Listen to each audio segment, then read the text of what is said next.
Kalau kita bicara penawar ya, kita mungkin dulunya ya, saya kebetulan suka nonton cerita silat. Ya, cerita silat. Kalau cerita silat itu, kalau satu pendekar kena tendangan maut ataupun jurus maut, pasti dia kena luka dalam. Kalau orang Hokkien bilang amsyong lah dia. Nah biasanya luka dalam itu bisa membuat dia itu cedera, bahkan bisa mati gitu atau meninggal ya. Nah biasanya si pendekar itu akan cari penawarnya supaya racun tersebut bisa netral dalam dirinya sehingga dia sembuh. Nah kata-kata penawar itulah yang menginspirasi saya untuk menyampaikan ceramah pada pagi hari ini. Kita sebagai manusia lahir ke dunia ini sebetulnya sudah dapat paket, ya. Bukan paket hemat, paketnya double. Satu paket itu karma negatif, satu paket karma positif. Tapi sebetulnya itu pengertian awam. Kalau dari yang kami pelajari, diskusi dengan para biku sangga, sebenarnya di dunia ini tidak ada karma negatif maupun karma positif. Tidak ada. Cuma karena dualisme itu, maka kita terbawa kepada konsep ada negatif, ada positif. Kenapa saya mengatakan demikian? Contoh, tadi waktu berangkat dari rumah nih, menuju ke Pubarama, Kota Bangun, saya naik motor, hujan kan? Nah, kalau hujan itu sebetulnya dalam konsep kita, itu netral ya. Tidak mengandung negatif, tidak mengandung positif. Kalau kita belajar bahasa Jerman dulu ya, saya kebetulan tamatan yang masih ada mata pelajaran bahasa Jerman. Ada maskulin, ada feminim, ada netral. Jadi saya pikir bahasa Jerman yang ada seperti ini, bahasa Inggris gak ada. Di bahasa Jerman ada maskulin, feminim, netral dia. Dibagi 3, netral ini tidak berdampak. Begitu juga saya pikir tadi hujan, waktu sepanjang jalan saya berpikir ya, bagi yang sudah sekian hari mengalami siksaan musim kemarau, betul kan? Kan panas sekali nih. Mungkin pagi ini ketika dia berada di rumah, baru bangun tidur, sudah tersedia sarapan, nonton TV atau nonton apapun lah, tadi YouTube dan sebagainya. Begitu hujan dia bersuara gembira ini, betul nggak? Waduh ini hari Minggu yang luar biasa, indah. Libur, hujan pula. Di rumah lagi. Apalagi kalau sudah punya istri atau suami, disediakanlah teh manis hangat. Menikmati toh. Nah, dia menganggap hujan ini berkah. Nah, saya di jalan nih tadi, dari rumah Petisa menuju Pubarama, Kota Bangun, cukup jauh juga. Kena serangan hujan kan. Nah, kalau pikiran saya sebaliknya nih. Baru pagi-pagi, baru siap mandi, udah kena siram air lagi. Ini airnya gak sembarang air hujan. Iya kan? Sudah begitu, sambil lewat kecipratan lagi. Ada genangan air, ada yang tancap gas, kena muka kita. Ini sial sekali pagi ini. Udah hujan, basah kuyup, dingin lagi. Ya, tidak di rumah lagi, perjalanan jauh lagi. Aduh, kalau ditolak segan sama Pubarama, nggak ditolak juga bagaimana, maka sepanjang jalan itu siksaan. Betul nggak? Padahal hujannya biasa-biasa saja. Artinya hujan itu tidak punya dampak. Tergantung apa? Pikiran kita.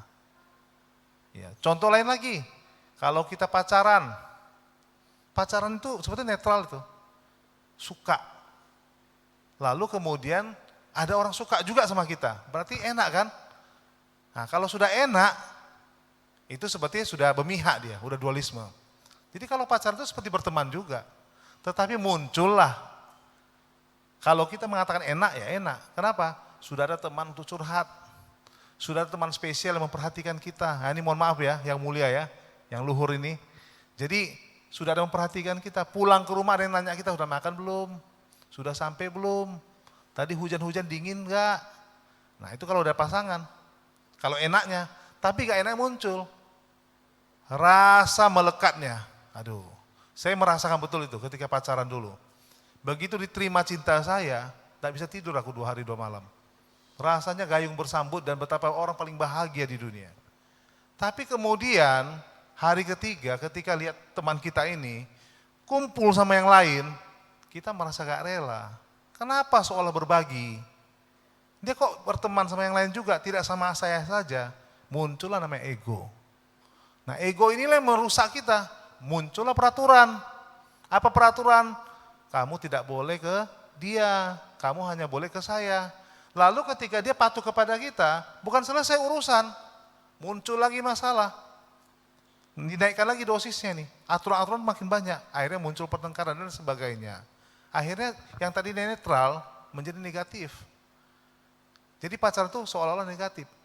Apalagi ketika dia tidak mau lagi dengan kita. Kan semua ada expired di dunia ini ya. Kalau kita renungkan semua ada expirednya. Berumah tangga pun ada expirednya. Kalaupun kita gak mau expired, alam yang membuat expired. Contohnya apa? Berpisah untuk selama-lamanya. Tidak ada yang langgeng. Nah jadi muncullah negatif. Lalu kita mengkelompokkan itu sebagai karma negatif dan karma positif. Sebetulnya bagaimana supaya kita bisa tidak menderita itu? Melampaui dari positif dan negatif itu. Melampaui pikiran itu. Susahnya minta ampun, betul. Makanya Buddha ada mengajarkan kepada kita untuk selalu menjaga pikiran kita kan. Kenapa pikiran itu dijaga? Bukan tidak boleh berpikir, salah. Ada murid saya bertanya, Pak, Buddha selalu mengutamakan pikiran. Pikiran adalah pelopor, pikiran adalah penentu. Apakah kita tidak boleh berpikir? Boleh. Tetapi yang tidak boleh itulah berpikir yang mendua, memihak. Nah kalau memihak ini bagaimana? Ini main perasaan. Atau bahasa kasarnya common sense. Banyak subjektifnya. Banyak diwarnai dengan pengalaman-pengalaman masa lalu yang belum diverifikasi dia. Nah, tapi kita gak membahas itu. Nah jadi ketika kita lahir ke dunia ini sebetulnya paket itu sudah ada. Kalau positif dia apabila kita memang selalu berpikir yang baik. Negatif ini apabila nuansa-nuansa perasaan itu selalu didasari oleh 3 akar kejahatan. Yaitu loba, dosa, moha. Mengambil barang gak masalah. Tetapi mengambil barang dengan unsur loba, keserakahan bermasalah. Coba perhatikan ya, ada handphone, lalu kita ambil. Ini bukan handphone kita ambil untuk dikembalikan, itu benar gak? Benar. Tetapi ketika kita ambil, muncullah loba ini, yang sangat halus ini bukan punya saya, tapi saya pingin. Ini masalah. Memberi perhatian kepada orang, salahkah? Enggak juga. Tetapi memberi perhatian karena dasar kebencian, itu merusak kita dan merusak orang. Kenapa? Akan muncul hal-hal negatif. Inilah yang terjadi. Menanggapi sesuatu boleh, tapi dengan kebodohan, nah ini bahaya. Kenapa? Yang terjadi adalah seri yang tidak sebenarnya tapi dianggap sebenarnya. Paham kan? Contoh harta. Harta itu biasa saja. Kalau kita gak ganggu uang itu, biasa aja dia. Tetapi begitu kita salah mengartikan harta ini menjadi siksaan. Padahal Buddha mengatakan punya banyak duit, bagus loh. Kenapa? Dengan duit ini kan alat ya, tools. Jadi kita banyak bantu orang. Kita banyak mengurangi penderitaan kita. Coba kalau saya gak punya duit, bisa gak sampai ke Bubarama? Kenapa? Ke Bubarama ini butuh biaya juga. Bensin, punya motor. Kalau hujan ada jas hujannya. Nah kalau saya gak punya ini semua, orang kedinginan di sini, basah kuyup. Nah, jadi alat itu bisa bantu kita mengurangi penderitaan. Tetapi ketika alat ini muncullah namanya loba, muncul namanya dosa dan moha, berubah dia. Sehingga kita memberhalakan alat itu. Kita menganggap alat itu segala-galanya. Kalau tidak ada alat itu, tidak bisa apa-apa. Nah, sebetulnya kita sudah tahu itu salah. Kenapa? Kita lihat Biku Sangga nih. Tidak punya apa-apa, hanya punya jubah, patah. Betul nggak? Meninggalkan dunia, duniawi maksudnya. Tapi kok bisa bertahan? Nah, berarti uang bukan segala-galanya. Tapi mereka butuh materi, iya, sebagai penyokong. Bukan sebagai syarat utama. Sudah tahu kok kita, tetapi kita masih pura-pura gak tahu. Sudah tahu kita ada limit di dunia ini. Akan berakhir, tapi sengaja gak berbuat baik. Betul nggak? Kita anggap hidup untuk selamanya, maka teruslah kita mengejar sesuatu yang fata morgana itu. Nah ketika kita sudah sampai limit waktunya, baru nyesal. Kenapa penyesalan terjadi? Karena moha. Ketidaktahuan. Orang yang tidak ada mohanya pasti gak menyesal. Kenapa? Karena dia akan tahu apa yang dikerjakannya. Nah, jadi begitu lahir ke dunia ini sebetulnya karma negatif sudah ada otomatis. Bedanya adalah bobotnya. Ketika Buddha lahir ke dunia ini, dia melihat manusia ada seperti itu. Maka penuhlah belas kasih sang Buddha itu melihat bagaimana menolongnya ya. Jadi ketika ada mengatakan agama Buddha itu beda sama agama lain, ya betul beda. Ada yang mengatakan agama lain itu welas asih tinggi, menolong manusia. Buddha juga menolong loh. Cuma jarang disebutkan. Kenapa? Kita lebih suka kepada hal-hal yang teknis. Sebetulnya akar daripada Buddha itu menolong kita itu adalah ketika dia melihat kita menderita, maka dia wariskanlah ajaran. Ajarannya itu kalau dipelajarin, berkalpa-kalpa pun gak lulus Bapak Ibu, adik-adik kami. Maka dia ringkaslah itu. Dia ringkas itu kepada kita, tuntunan itu dia ringkas untuk kita mudah pelajarinya. Sehingga bisa lebih cepat. Fast track lah istilahnya. Ya, jadi belajar cepat. Karena kalau kita mencari sendiri, mengunyah sendiri, mengerti sendiri, wah itu berkalpa-kalpa kehidupan. Lalu Buddha meringkas itu. Nah, tinggal kasih. Nah, kita mau ikuti atau enggak? Kalau gak mau ikuti, berarti kita tidak mau tahu.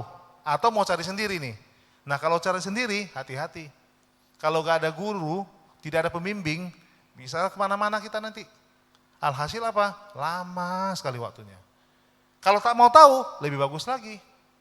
Makinlah kita terjerumus ke dalam fata morgana itu. Sehingga yang kita lihat enak, belum tentu enak, dan kita merasa itulah sebenarnya kehidupan. Nah jadi Buddha kasih tahu nih, ini wanti-wanti, ikutilah pedoman saya, ikuti aja. Kalau sudah diikuti, nah mudah-mudahan hidup kita bahagia. Tetapi ada juga golongan yang memang mau praktis. Mungkin dia gak mau banyak belajar, lalu dia mau lebih cepat. Boleh saja, tak masalah, tapi yang penting sumbernya jelas. Nah sesuai dengan topik saya mengutip sebetulnya penawar karma negatif ini dari Asangga. Asangga ini adalah masternya Mahayana bersama saudaranya Wasubandu. Jadi dia ada menulis satu buku yang dikutip oleh Dakpo Rinpoche kalau saya tidak salah, saya baca. Bagaimana menawarkan karma negatif. Jadi semua kita ini punya karma negatif. Punya, tidak ada yang tidak punya. Tinggal bobotnya, ada yang banyak sekali, tebal sekali, maka butuh waktu lama. Ada yang sedikit, makanya cepat. Kalau kata Bante Jana Suryanadi, dia cepat mendapatkan satu pengertian yang gitu. Kalau udah ngerti dia. Kalau dalam pendidikan dinamakan metakognitif. Artinya pemahamannya cepat. Ada kan orang seperti itu ya. Contoh, ada saudara saya, begitu lahir bisa baca Tapeco Mahakaruna Dharani, hafal dia, masih kelas 1 SD. Kan aneh kan? Kita saja sampai sekarang hafalnya juga butuh waktu, dia cepat. Kenapa? Kebetulan dia punya warisan pengalaman masa lampau. Sehingga cepat konek. Apa itu pengalaman masa lampau? Dulu kita gak ngerti. Betul gak? Kalau kita bilang itu pengalaman karma lalu. Sekarang sudah lebih mengerti anak-anak milenial. Kenapa? Karena sudah ada istilah baru, jejak digital. Pernah dengar jejak digital? Contoh, kamu maki-maki orang di IG nih. Cepat ketangkap sama polisi. Kenapa? Ada jejak digitalnya. Kamu hapus pun tetap ada disimpan. Betul gak? Nah, karma masa lampau itu seperti itu. Ada jejak digitalnya. Cuma kita nggak sebut digital lah, jejak spiritualnya. Dia begitu kuat sehingga akhirnya gampang. Contoh, kemarin saya cari foto tahun 2016 di medsos saya. Waduh, carinya setengah mati. Ada murid kita yang anak milenial nih. Gini aja Pak, saya pakai kata kunci. Dia cari, cepat dapat. Kenapa kamu bisa cepat dapat? Ada jejak digitalnya Pak, gak mungkin hilang katanya. Betul nggak? Yang muda-muda tahu semua nih. Cepat cari. Tinggal cari, dapat, search, ketemu dia. Ini nih fotonya Pak, yang Bapak cari. Nah karma udah duluan seperti itu. Gak bisa hilang dia. Masalahnya, semakin kamu banyak merekam jejak digital yang baik-baik, maka foto-foto yang lama-lama dulu tertimpa gak dia? Lama carinya. Sehingga si penagih karma itu, lamalah cari kita. Yang cincaicu. Pernah dengar yang cincaicu kan penagih karma kan? Kalau kita, Mahayana paling sering itu. Misalnya, ini mau cautu ya, ulambana. Ada kupon. Nama almarhum, kita tulis. Yencing Caicu. Saya tanya sama suhu, apa ini Yencing Caicu suhu? Penagih karma. Kita pernah berutang sama orang semuanya, betul nggak? Ada berutang materi, ada berutang budi, ada berutang perasaan, jatuh cinta gak dibalas tapi terus si pendam. Itu hutang juga. Nah jadi ini punya jejak. Nah jejak ini kalau kamu sedikit berbuat, sedikit mengisi medsosmu, cepat ketahuan.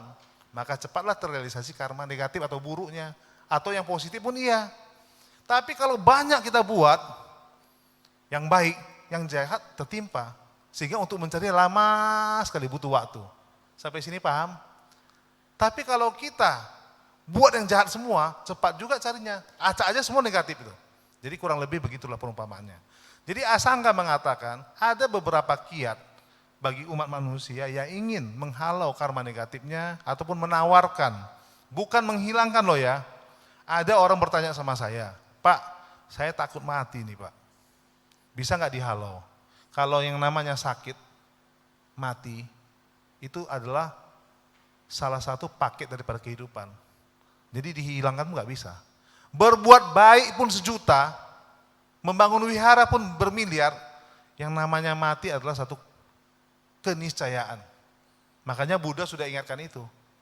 Ketika dia jalan-jalan ke India, dia lihat 4 peristiwa yang utama. Ya kan? Ada orang tua, ada orang sakit, ada orang meninggal pertapa. Karena dia mau ingatkan kepada manusia, ini akan terjadi sama kamu.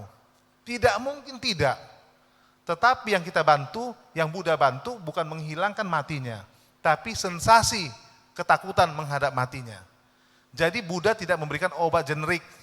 Buddha memberikan obat langsung ke psikis kita. Sehingga ketika kita mati udah ada obatnya. Kalau obat untuk sejenak aja banyak. Itu yang kita makan obat darah tinggi, obat kencing manis. Itu hanya untuk pencegah saja, memperlambat saja. Tapi kalau yang namanya mati itu pasti. Nah Buddha memberikan obat langsung ke akarnya. Apa itu? Ketika kita menghadapi kondisi itu gak takut.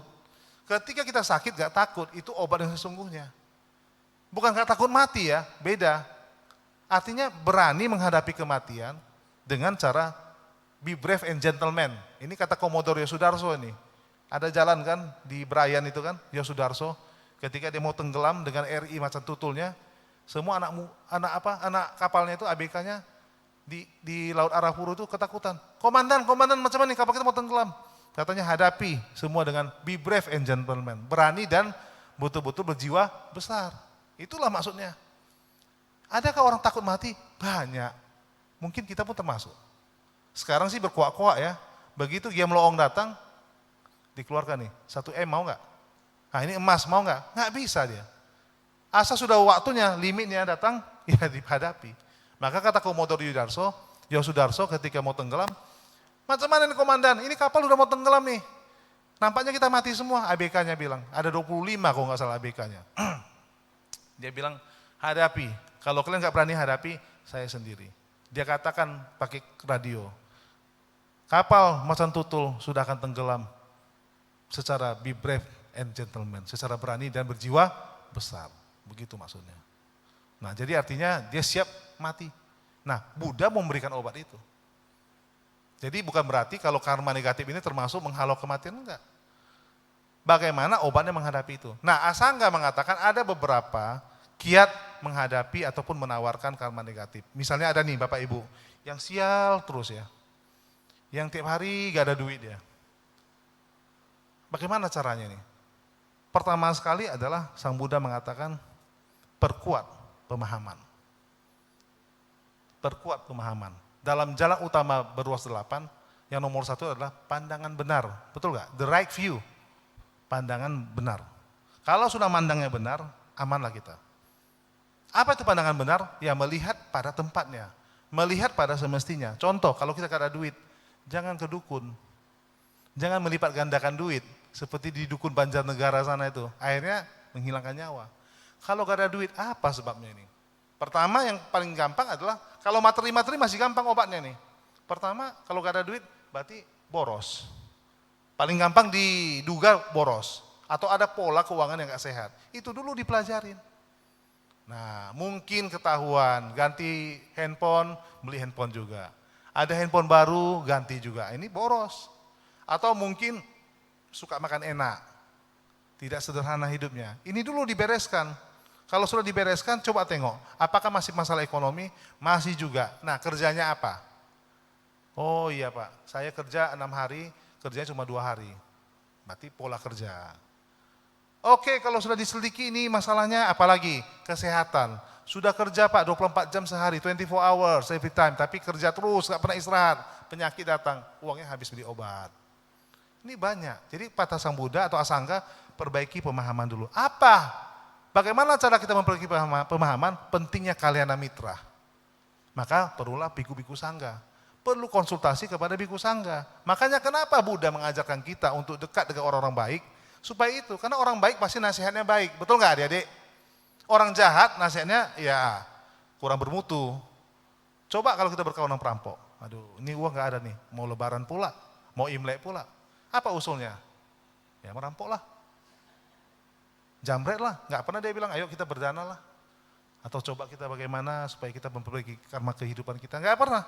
Pasti dia cari cara-cara yang menurut saya tidak begitu layak, tidak begitu elok. Kalyana mitra. Termasuk biku sangga, kalau kita tanya Bante ini bagaimana? Mungkin Bante bisa kasih solusi. Oh kamu sekarang gak ada kerja ya, oh wihara butuh ini, nah kamu perbaiki coba. Jadi dekat sama orang baik, hokinya baik. Hoki itu penting loh. Apa itu hoki? Hoki itu kalau kita bilang peruntungan. Kalau saya bilang hoki itu adalah kesempatan. Kesempatan yang baik. Nah orang awam selalu mengatakan bahwa kesempatan datang sekali, betul kan? Tapi di Budi selalu kesempatan berkali-kali. Begitu kita merubah pikiran kita yang baik, kesempatan baik datang. Begitu kita merubah, baik datang. Jadi tidak ada kesempatan cuma sekali. Makanya kita jangan terlalu percaya yang mengatakan kesempatan cuma sekali. Saya merasa kesempatan datang berkali-kali kepada saya. Karena kita merubah pikiran kita, pasti muncul momen-momen istimewa. Kan begitu ya? Itu yang pertama kata Asangka. Yang kedua sering-seringlah atau rutinlah baca parita. Nah saya mau tanya nih, kalau yang adik-adik di Sigalo ada ya pasti baca paritanya rutin, makanya mukanya cerah-cerah ini kan. Ini gak pakai makeup semua nih kan. Nah cerah, kenapa? Baca parita itu penting. Coba lihat Bante lah, anggota sangga. Kalau saya kan masih berambut, mereka gak berambut, tapi heran saya lihat. Ini jujur saya katakan, ibu saya pun bilang, adik saya pun bilang, teman saya bilang, jubah hanya cuma segini saja. Tapi karismanya para biku sangga ini tinggi sekali loh. Betul nggak? Kalau sudah mereka lewat pakai jubah tidak berambut, tapi pancarannya oke loh. Beda sama saya berambut, pakai baju jeans segala macam, lewat pun gak ada yang acukan. Gak ada yang peduli. Itulah namanya kekuatan daripada sila. Ini saya buktikan sendiri. Gak main-main. Jadi kita coba yang ada di sini rutin baca parita. Yang Mahayana sutra. Ini saya rasakan sendiri. Saya pernah kena masalah, hampir berurusan dengan polisi ini. Betul, ini gara-gara nolong orang gak bijaksana. Ini saya korbannya. Kawan saya, kebetulan orang kita Jawa, dia bilang sama saya, Pak Rudi baca parita gak? Baca Pak Guru, karena guru saya dia, orang kita Jawa. Dulu guru agama Buddha. Berapa bacanya? Pagi, sore. Kurang tuh. Kok kurang? Tingkatkan lagi. Ada mantra dibaca gak? Gak ada. Baca mantra apa yang disukai? Apa ya? Maha Karuna Dharani. Baca aja. Tapi yakin. Saya baca. 3 bulan selesai. Padahal kasus ini sudah 2 tahun. 3 bulan selesai. Selesainya bukan selesai sendiri, bukan. Jangan harap. Adalah kalyana mitra yang membantu. Tiba-tiba datang seperti malaikat dari siang bolong gitu. Diselesaikan dengan baik tanpa ada kekerasan, tanpa ada apa-apa. Dan saya pun lega. Bagaikan mimpi. Nah sekarang, kenapa parita itu punya kekuatan? Saya mau tanya, parita itu sumbernya dari mana? Dari Pak Rudianto? Enggak. Dari siapa? Buddha. Buddha lah yang menguncarkan itu, mengucapkan itu, Buddha kan? Betul? Lalu kemudian disalin. Apakah Ananda yang menyalin? Apakah Sariputra? Pokoknya Ananda mengingatkan. Lalu kita ulang. Nah berarti ketika kita ulang, semua yang diucapkan oleh Buddha itu kita kenang kembali. Kita gaungkan kembali. Kekuatannya ada. Karena yang ngomong ini Buddha. Otomatis merasuk dalam diri kita. Contoh aja, ini yang ibu-ibu nih, pernah mengalami surat cinta enggak? Kalau kita baca surat cinta dulu dari pacar kita, saya mengalami itu, tidak model WA saya, karena produk lama. Begitu kita baca surat cinta kita, senyum sendiri. Mama kita tanya, kok senyum-senyum sendiri kayak orang gila kamu? Ini surat dari pacar, oh pantas lah. Udah, tutup lagi. Nanti waktu mau tidur, baca ulang lagi, senyum juga. Apalagi kalau surat cintanya itu kata-katanya mesra semua. Aku rindu sama kamu, kita baca senyum. Kita buka lagi, ada NB, Rudianto, nanti aku libur sekolah datang ke kosmo, ke rumahmu, kita ketemu di Medan. Baca lagi, tidak sabar rasanya. Betul kan? Ini masih bulan April, kapan 2 bulan lagi? Senyum-senyum sendiri. Mimpi pun pegang surat itu. Besok pagi mau mandi, baca lagi. Rasanya semangat kali menunggu bulan, itu surat loh, yang nulisnya orang biasa. Nah makanya kalau kita baca Parita, itu kan kata-kata Buddha, betul? Kalau kata-kata Buddha kita baca itu berarti ada kekuatannya. Kekuatan itu membuat kita apa? Positif. Saya mau tanya di sini kalau ada bos nih, ada yang majikan, suka anak buah mana? Yang semangat atau yang loyo? Pasti suka anak buah yang semangat. Kalau guru suka siswa yang rajin atau yang loyo-loyo? Aduh, malas sekali belajar nih. Suka semangat. Kalau punya pacar di sini, suka pacar yang optimis atau pacar yang suka ngeluh aja? Ya, pasti suka yang optimis dan punya masa depan yang cerah. Kalau punya anak, suka anak semangat atau anak yang suka komplain aja? Pasti suka itu. Nah, kalau kita baca Parita ini, energi Buddha itu merasuk dalam diri kita. Otomatis itu kita pandangannya seperti pandangan Buddha. Apa contohnya? Karane Metta Sutta lah, kalau kita baca tiap hari aja. Begitu optimisnya kita, begitu kita kuat menyebarkan kasih sayang, orang pasti suka sama kita. Makanya dulu ada kawan saya orang kita bilang, saya bilang, aduh kamu kok banyak kali cewek suka sama kamu ya. Apa rahasianya? Gak ada. Pakai pelet kamu?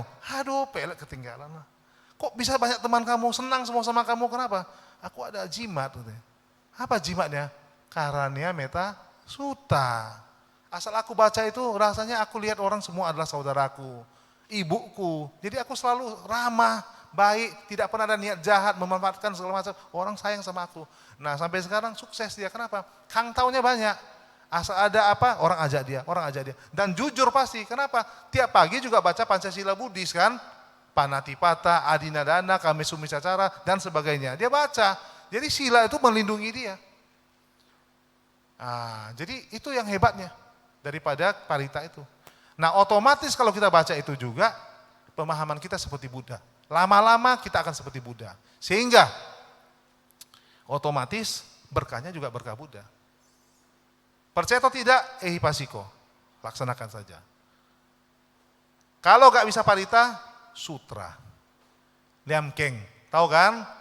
Tapeco lah, Sincing lah, sutra hati, apalagi Amitocing. Silakan. Yang cocok, Sang Buddha mengatakan 84.000 jalan.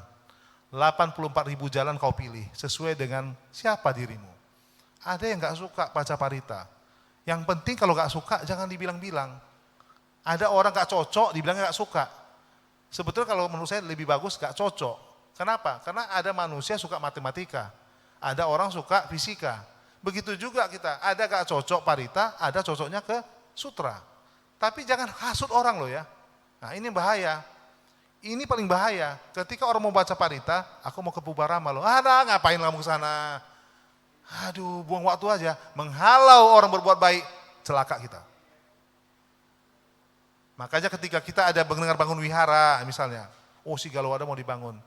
Jangan pernah kita halangi. Prasada Jinadamo Mahatera. Jangan, ngapain bangun tuh? Aduh, gak guna lah wihara. Doakan, sumbang aja, dukung. Karena itu termasuk dana loh. Kita mendukung orang itu dana, mendukung dengan cara nasihat, motivasi. Kayak Pak Andri Wongso, berapa minggu lalu, seminggu lalu mungkin dia datang sini. Dia kan beri semangat kepada kita. Ada orang bilang, ini kan motivasi aja. Loh, motivasi juga dana loh. Kalau kamu dengar kamu semangat, berbuat terbaik, ini kan bagus. Jadi jangan suka menghalangi. Jadi pertama tadi apa? Baca Parita. Tolong Bapak Ibu rajin-rajinlah baca Parita. Sediakan waktu. Jangan bangun pagi baca WA. Ini celaka kali. Saya melihat anak saya begitu bangun, bukan pegang parita, WA. Nah, sibuk dia. Nah, WA ini sekarang luar biasa. Ketinggalan dompet, udah biasa. Asal jangan handphone ketinggalan, bisa pulang rumah tuh. Kalau dulu kita ketinggalan dompet kan berarti udah celaka ya. Berarti kita harus pulang lah. Udah sampai di Kota Bangun, rumah kita di Brayan, kita pulang.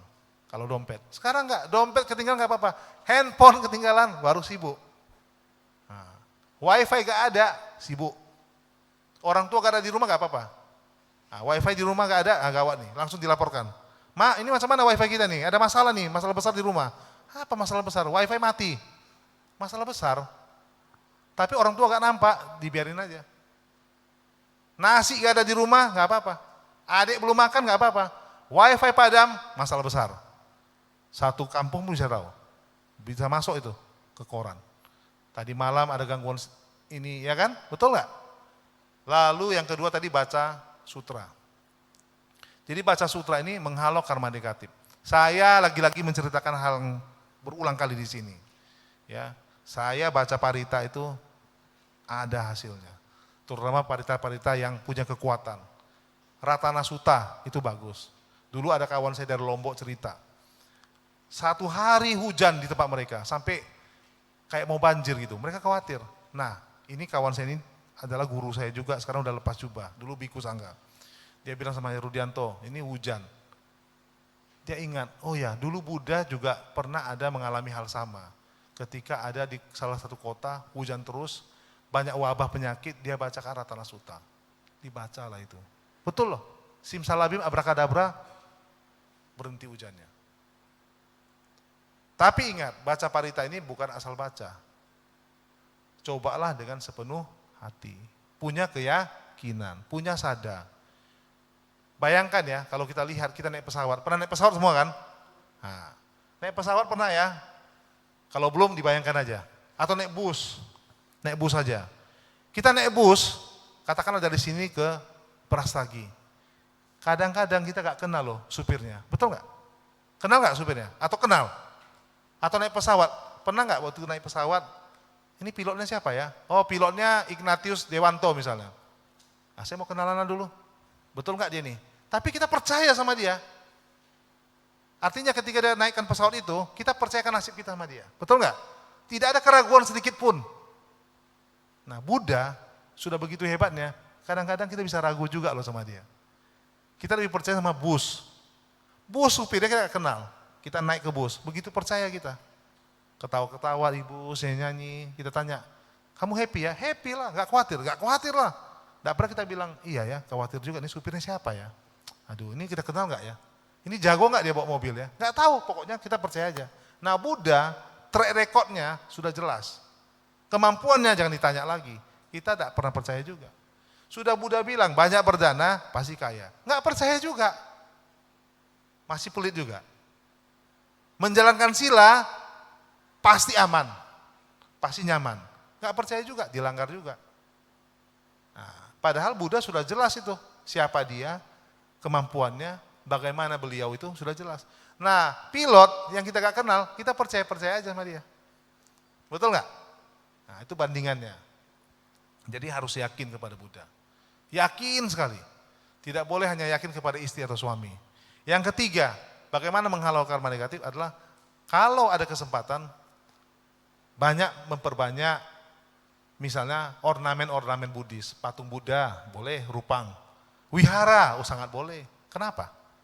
Karena kalau kita lihat rupang Buddha itu biasanya orang letakkan di mana? Pasti di tempat terhormat, iya kan? Di altar. Nah dengan adanya di altar, orang akan teringat kepada Buddha. Memberi penghormatan kepada Buddha. Berarti kita sudah berlaku sepatutnya. Kita sudah mengembangkan bakti dalam diri kita. Otomatis itu bakti itu adalah salah satu kebajikan. Jadi kalau ada kebajikan itu bisa mendorong kita karma positifnya muncul. Ini satu cerita ketika saya di Taiwan ya. Ada satu ya pandita sana cerita gini. Dulunya ada pasangan suami istri. Mereka sangat mencintai lah awalnya. Tapi rupanya ada pihak ketiga, pria idaman lain si wanita. digoda-goda si istri. Akhirnya si istri ini pun kepincut lah, jatuh cinta sama si Pil ini, pria idaman lain. Lambat laun, akhirnya begitu berkembangnya hubungan mereka, sampai rencana jahat timbul. Ini cerita true story. Jadi si istri ini yang awalnya baik, udah mulai terpengaruh. Jadi kata si pacar gelapnya ini begini, kalau gini terus kita susah, kita gak bisa bersama. Bagaimana kalau kita bunuh suamimu yang resmi itu? Ya bolehlah, aku pun cinta sama kamu, udah kadung cinta, udah begitu direncanakanlah rencana jahat. Istri yang tadi baik, otaknya pun udah berubah, dibuatlah racun. Singkat cerita, meninggallah si suami yang resmi ini. Mereka pun menikah. Tapi si suami yang resmi ini ketika meninggal, tahu, oh istrinya pelakunya. Begitu kuatnya nih, rasa benci ini, tapi dia gak berdaya, sudah kena racun kan, game over dia. Tapi dalam kesadarannya dia, aku akan balas kamu. Nah, setelah meninggal si suami, si istri baru ingat, aduh, yang aku udah salah nih. Bertahun-tahun aku hidup bersama, selama ini baik-baik aja, menjalankan sila. Tapi aku sudah lalai, sudah kilaf ini, udah gak tertolong lagi. Dia memutuskan tobat, dia tinggalkan suami gelap itu, dia menjadi aktivis wihara. Dia bersumpah akan terus berbuat baik untuk menebus ini. Dia meninggal, mereka meninggal, satu masa berganti. Nah, terlahir lagi mereka. Ini si suami sudah jadi setan atau hantu lah kita istilahnya. Dia mau debus, mau jadi penagih karma tadi. Ketika dia mau mau menyakiti si istri yang sudah lahir jadi orang lain lagi ini, gak bisa. Kenapa? Rupanya si istri ini terus tetap melakukan kebajikan, terus masih aktif di wihara, baca parita, baca sutra segala macam lah. Gak bisa, gak sanggup dia. Dia menunggu 400 tahun menunggu. Bayangkan 400 tahun menunggu. Sampai suatu saat adalah si istrinya ini terlahir menjadi orang yang kurang menjalankan sila. Lost dia. Sehingga dia itu tidak seperti setaat kehidupan kita lampau. Situlah pintu masuknya. Kerasukan. Mau lompat gedung. Tapi beruntung karena ada sisa karma dulu, selalu ada yang nahan. Akhirnya dipanggillah seorang biksu. Dan teman kita tadi yang pandita itu, ditanyalah kamu siapa? Diceritakanlah hal ihwal sebab musabab terjadinya dia kerasukan itu. Saya sudah menunggu 400 tahun, baru kali ini saya bisa ketemu dia lagi dan bisa saya balas dendam. Jadi sekarang dia harus mati, lompat gedung. Karena dia dulu begini. Nah, kenapa dia bisa lost? Hanya karena satu sebab. Dia tidak menjalankan sila. Jadi kenapa sila itu penting? Kenapa keyakinan itu penting? Menjaga kita dari serangan-serangan dari luar eksternal. Yang dulu mungkin pernah kita sakiti, pernah kita jolimi dan sebagainya. Dengan kita menjalankan itu, kita bukan habis ya, tapi lama-lama bisa berkurang. Kenapa? Karena kalau kita terus rutin, ini makhluk yang menagih karma kepada kita, dia tengok, wah kita udah berubah nih. Waduh kita sudah gak pernah jahat lagi. Jangan-jangan dia pun bisa ikut berubah juga. Tapi kalau dia kuat sekali ya susah kayak tadi ini kejadiannya. Akhirnya dikasih pengertian sama Bante di Taiwan. Kamu tidak boleh lagi dendam, itu berlalu sudah 400 tahun. Jodoh kalian itu sudah selesai. Bla bla bla bla dibacakan parita segala macam, sembuh. Nah, artinya apa? Juga makhluk-makhluk itu juga bisa dikasih pengertian loh. Jangan seperti kamu anggap hantu tetap hantu. Makanya Buddha benar. Kali ini hantu bisa belakangan berubah menjadi manusia. Kenapa? Kalau sudah pengertiannya cukup, bisa. Jadi jangan pikir orang selamanya jadi setan, jadi hantu, jadi asura segala macam. Enggak. Berkembang kok, batin kita ini berkembang semua. Nah jadi 400 tahun akhirnya baru sadar itu adalah jejak karma pada masa lampau. Tapi karena dia rajin baca Parita Sutra, terelakkan. Jadi yang ketiga itu bangunlah atau buatlah ornamen-ornamen Buddhis untuk bisa membangkitkan bodhicitta orang. Kenapa? Kita semua Buddha. Hanya karena kita lupa dengan jati diri kita, maka kita melanggar sila, berbuat yang tidak-tidak. Padahal kalau kita ingat kembali, kita kembali lagi kepada jati diri. Nah kenapa dibuat ini?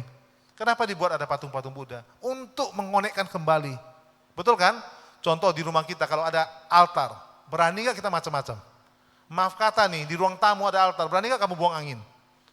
Segan kamu. Kalau itu bisa kau jaga terus, kamu akan disiplin jadi manusia. Penuh etika jadi manusia, betul nggak? Ada manusia dimanapun buang angin. Karena dia nggak bisa kontrol dirinya itu. Tapi dengan ada altar, kita itu, iya ya ini altar guru kita nih. Masa sembarangan? Awalnya itu dulu, takut dulu, hiri dan otapa. Lama-lama menjadi karakter.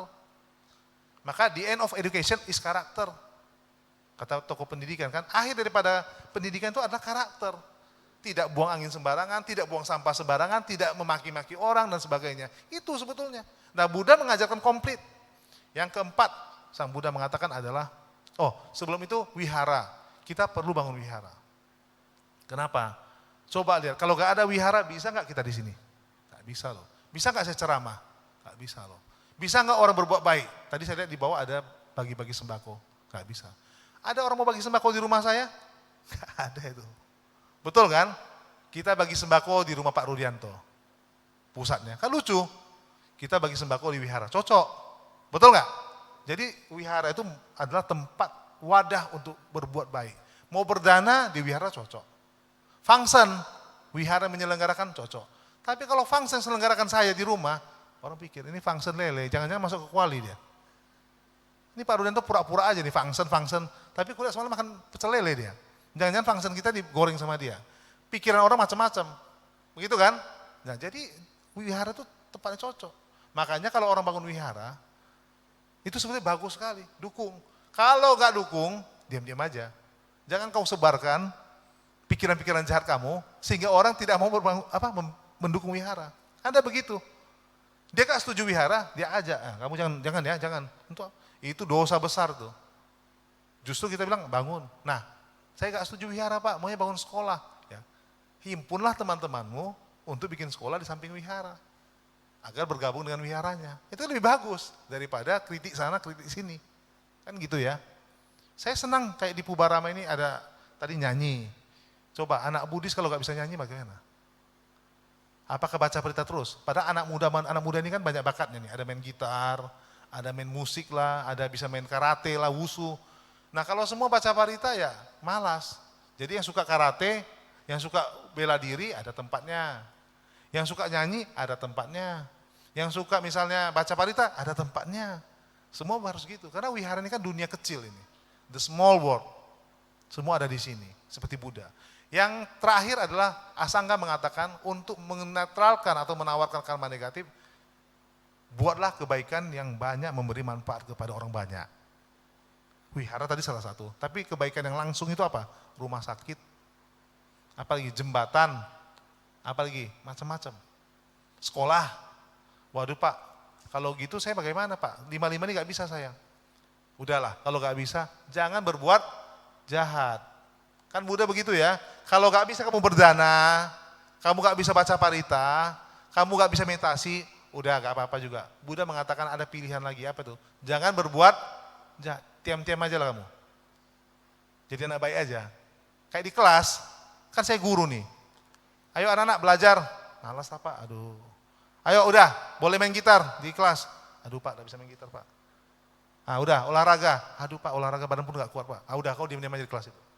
Gak usah bikin recok kau. Kan begitu kan guru kan? Artinya apa? Daripada gak bisa apa-apa, jangan mengganggu orang lain. Nah orang lain akhirnya punya kesempatan, kau gak ganggu, kamu juga dapat berkah. Itu loh. Jadi Buddha itu kenapa bisa jago sekali kalau saya renungkan? Karena maka kita sebut dia guru. Kalau guru itu kan banyak sekali triknya itu. Banyak skillnya untuk bisa, ini gak bisa ini gak bisa ini. Lihat Buddha, sama anak-anak bisa. Sama orang tua bisa, sama hantu pun dia bisa. Jadi Buddha itu guru semuanya. Dan dia baik semua sama orang. Contohlah Buddha, ya sama siapapun baik. Hantu, dia baik. Dia bisa ajarkan dharma, sehingga hantu itu tobat. Sehingga hantu itu bisa ikut jalan dharma. Begitu. Nah kita kalau siswa Sang Buddha, tidak ada kata takut loh. Di tempat sendiri, aduh Pak, hantu ini, loh ikuti guru kita. Di tempat sendiri, dia ngajar dharma. Ini enggak. Berkuak-kuak di tempat orang lain, begitu sendiri ketakutan. Nah, jadi kalau kita sudah ikut Buddha ini, maka otomatis kita mirip-mirip Buddha. Kalau sudah mirip-mirip Buddha, walaupun 10% aja, 10% aja, berkah 10% tuh, oh besar sekali. Betul kan? Kalau kita bisa dapat 10% berkah Buddha, luar biasa. Nah dengan demikian, maka kita akan selalu hidup bahagia dan kita bisa membantu penyempurnaan dari diri kita dan orang lain juga. Itu paling utama. Akhir kata, itulah yang dirasakan oleh Asangga, bagaimana kita bisa menawarkan karma negatif.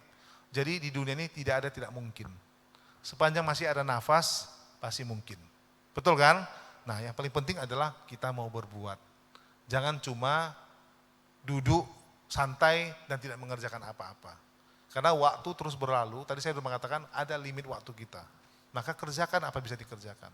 Bisa ke wihara, monggo. Bisa bantu orang, silakan. Pangsan, silakan. Pilih aja yang cocok. Tapi continue. Continue dia, jangan hari ini, besok ini. Akhirnya kita gak dapat manfaat. Ya, demikianlah yang bisa kami sampaikan. Semoga sharing dharma kita ini dapat bermanfaat bagi kita semua. Semoga kita semua dapat merealisasi kebahagiaan. Semoga kita senantiasa diberkahi. Dan kita semoga dapat menjadi sumber kebahagiaan bagi semua makhluk.